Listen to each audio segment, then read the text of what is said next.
સ્થાનિક સ્વરાજ્યની ચૂંટણીમાં આ વખતે સત્તાધારી પક્ષ ભાજપથી મતદારો નારાજ હોય તેમ લાગી રહ્યું છે।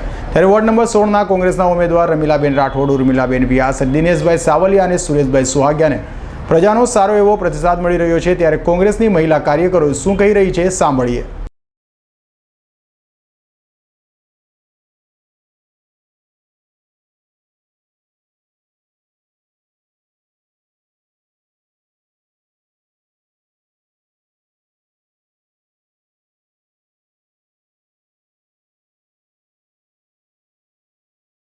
दर्शक मित्रों अत्यारे पूर्णा पश्चिम वोर्ड नंबर 16 अंदर कोंग्रेसनो झंझावाती प्रचार थई रह्यो छे।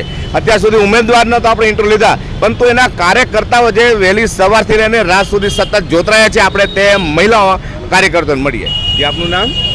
गीताबेन रूपापरा। तमारो अवाज पण बेसी गयो छे। आ जोरजोरथी તમે પ્રચાર કરીને જોરથી પ્રચાર કર્યો છે અને અમને પબ્લિકનો સાથ પણ પૂરો મળી રહ્યો છે, કેમ કે પબ્લિકને હવે આંખ ઉઘડી છે કે આગળના વખતમાં કેટલો ભાવ વધારો, મોંઘવારી એટલી બધી વધી ગઈ છે।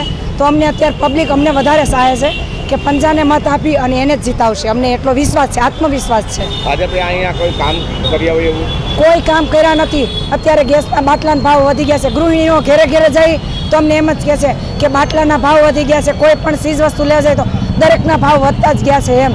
તો અમારે શું કરવું? અમારે બજેટ ખોરવાય છે, ગૃહિણીનો એવો જવાબ મળે છે। તો અમને એવો આત્મવિશ્વાસ છે કે કોંગ્રેસ આવશે અને થોડોક ભાવ ઓછો થશે।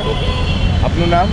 પારુલ સાવલિયા। હા, તમારું શું કહેવું છે પારુલભાઈ? મોંઘવારી વધતી જ જાય છે, અત્યારે ઘટવી જોઈએ। ભાજપના શાસનમાં કોઈ અત્યારે કોઈ કાંઈ કરતું નથી। કોંગ્રેસ એટલે જ આગળ આવી છે, જો કાંઈ કરી શકે તો એમને એક તક આપવું જોઈએ। હા, એક તક આપવી જોઈએ એને। આપનું નામ? સુહાગ્યા મિતાબેન। નીતાબેન, તમારું મોટું સૌ પડી ગયું છે, ભાજપ સરકારનું હોય એવું લાગે છે, શું કહું? ભાજપ સરકાર તો હા આમ એવી જ છે કે કાંઈ કામ કરતી જ નથી એમ। અને અત્યારે આ કોરોનાની મહામારી ગઈ છે, એમાં લોકોની બહુ જ ભીડ છે। અત્યારે કામ ધંધા કાંઈ હતા નહીં, એટલે અત્યારે બહુ જ મોંઘવારી વધતી જાય છે। લોકો કાંઈ કરી શકે એવું છે નહીં, એટલે લોકો બધા પંજાને છાહે। 100 રૂપિયા નોટ લઈને જાવ તો આખી થેલી ભરીને શાક આવે છે? ના આવે, કાંઈ ના આવે। 100 રૂપિયાનું કાંઈ ના આવે અત્યારે। આપનું નામ? નૈના સાવલિયા છે। હા, નીનાબેન, શું કહેવાનું તમારે? અમે જો આજ સવારથી સાંજ સુધી અમે પ્રસાર કરવા જઈએ છીએ, અમને લોકોનો સાથ સહકાર સારો મળે છે અને અમને એમ લાગે છે આ વખતે અમને એક ચાન્સ આપશે, લોકો જરૂર આપશે।